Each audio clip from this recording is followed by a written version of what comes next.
good morning. It's Tuesday, July 27th. It's Tech Tuesday, and right now, Tech Tuesday is about getting started in voiceover. We're up to episode number 5, so have a happy tip of the Grand Sound Advice coffee cup to you this morning. Oh, I got it hot. Yes, I do. Well, that's good stuff.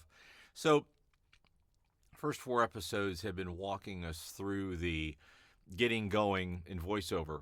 And I talked about the recording space. In fact, spent a lot of time on that. I figured that there's no sense getting into a business that you can't get into because you're limited by where you live, the apartment you live in, the house you live in, your current housing circumstances. I think I've got it in the order that I intended to have it, but somebody could have said that I should have done this particular episode first, whatever. Last week I talked about how to practice, and one of the reasons that I didn't remember to talk about there was the fact that when you practice reading, you're also starting to prep your vocal cords to talk for long periods of time. Some days I spend an hour talking, and it just depends on the work we're doing. Sometimes it's a corporate explainer, and it's 45 minutes of just talking. Now, that 45-minute script is probably really more like an hour 10. I'm making that up, but let's say 45-minute script is at least an hour worth of talking because I'm also doing other talking throughout the day, and I'm making corrections to that script as I go. So, that said, that's another reason for that.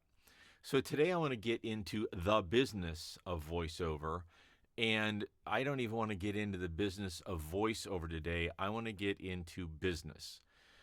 I started my first business when I was 19, and I have learned a ton of things in business. I've learned a lot what not to do, and I've learned a lot what to do, and every business has its own thing, right?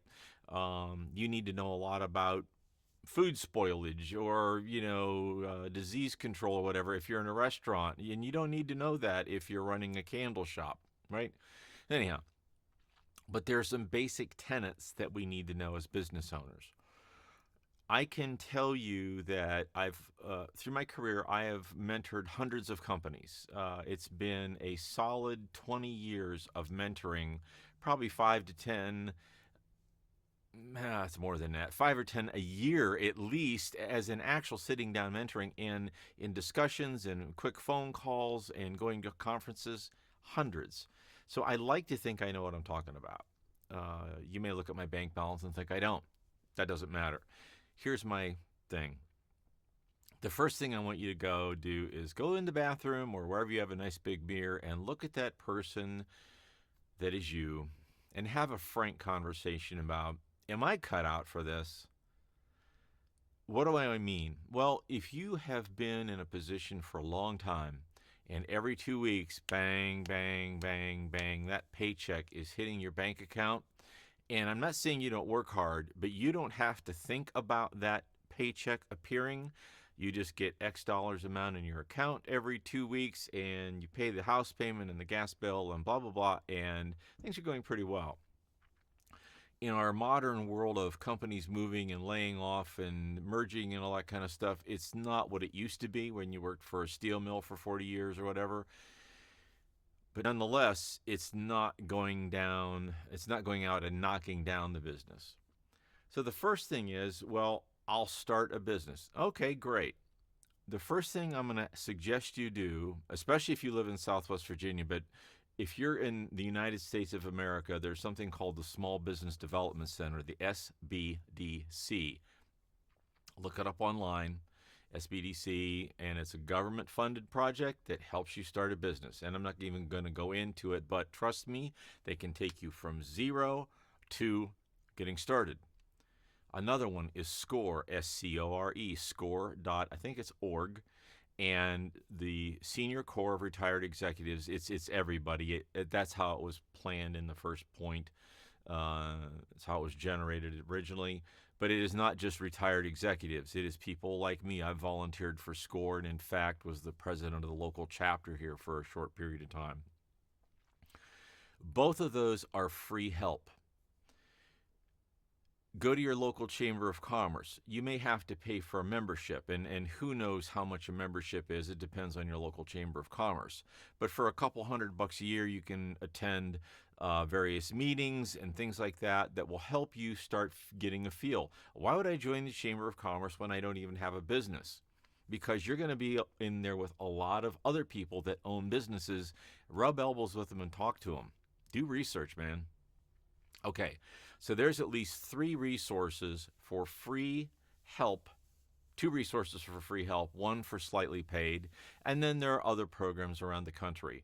Locally, there's one called the Advancement Foundation, which is like a business preparatory course that teaches you how to do a business plan and a marketing plan, and all those places I just told you about will do that to some level.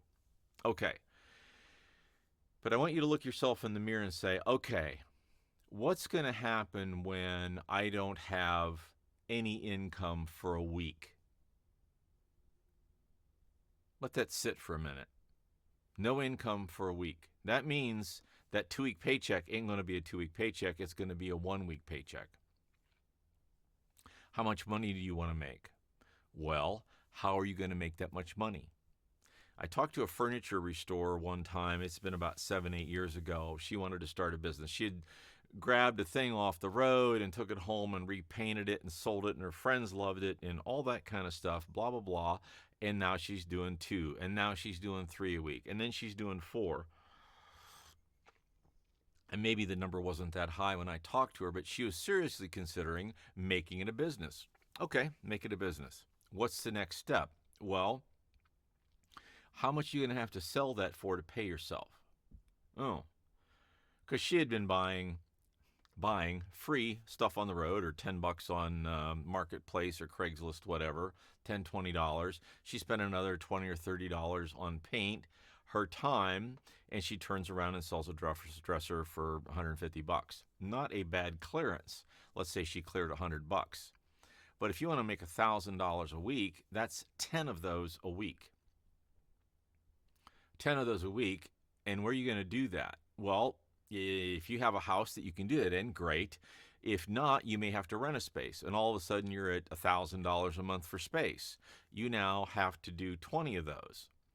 So the whole point of all this is that look at your business and say, is this really a business, or is this a hobby I can make some lunch money, or what I call travel money, or what I call motorcycle money? And that's all it is. Make sure you know what your costs are. So, we had a quart of paint for every dresser, and we had some sandpaper and this and that. Well, you got to pay the lights. Well, I already pay a light bill. Yeah, but it's going to go up, and blah, blah, blah, and blah, blah, blah. This is where you do a business plan and your first things about what it really costs for you to produce your product. I don't really want to go too deep in this video because all that other free help is out there. But before we run down the road and buy equipment and improve spaces and pay for coaching and blah, blah, blah, do you have the head for business? And I'm not even necessarily talking numbers, because you can hire accountants, you can hire bookkeepers, you can hire some of that stuff if you make enough money. Do you have the head for being in there, stubbornly going against the odds? Win one for the Gipper, keep traveling for that goalpost, even though there's no obvious reason to do that. It's you. In my bit of a whine yesterday morning, I talked about getting marketing help from friends. I've got a vast marketing department of 1. It's me. So now I want to talk about, real quickly, about wearing different hats in business. Which hat do you have to have on right now? Well, right now I have my marketing hat on because I'm talking about my business.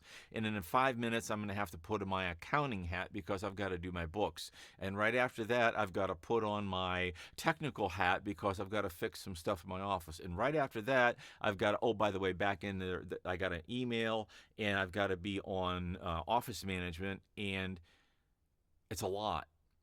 And it takes a certain mindset. And there's no good, bad, or indifferent. Being a solopreneur doesn't make me any better than you. It makes me different. It takes a wiring of a certain kind. And I know people that don't like that sense of insecurity. So today's missive is about that more than anything else. Make sure that you feel you can handle rejection. If you've ever been an actor on stage, you know what I'm talking about. But if you can't handle rejection, if you can't understand why nobody's buying from you, if you're having a slow week and you want to quit, if any of these things sound, oh my God, you may not want to do any business of any kind or start something small. You don't have to start whiz bang full time and everything with voiceover. You can start very, very small, and we'll talk about that soon. So today, go look in the mirror, have a conversation. Is this something you want to do business wise? Forget about voiceover. Do you want to be in business for yourself? Do you want to count on yourself for all of your income at some point down this? And maybe that enthralls you thinking, yeah, because, if I get this going right, 3 years from now, I could be making 100 grand a year, and my job, I'm going to be stuck at 47.5 forever. And maybe that enthralls you, and that's why I'm in business. But think about that very hard. Next week, we'll get into some other stuff in episode 6. I hope this helps you. Again, if you need some mentoring, there is a place on my website, grantsvoice.com, where you can schedule a paid mentorship. We can talk for a half hour or an hour. Yes, you will pay me, and I will talk to you about the business thing. I'm happy to give you 15 minutes for free. We can talk about that. Just contact me. Anyhow, let's get you going if that is truly your desire. If you would like and subscribe to the channel and share it with some friends. Maybe you have a friend that's thinking about starting a candle shop, and you see this and think, well, it has nothing to do with voiceover. Grant can help them, and I certainly can with my experience. So anyhow, enough. I've droned on long enough. Happy Tuesday. Happy rest of the week to you. We'll see you tomorrow for Potpourri Wednesday. Have a great day.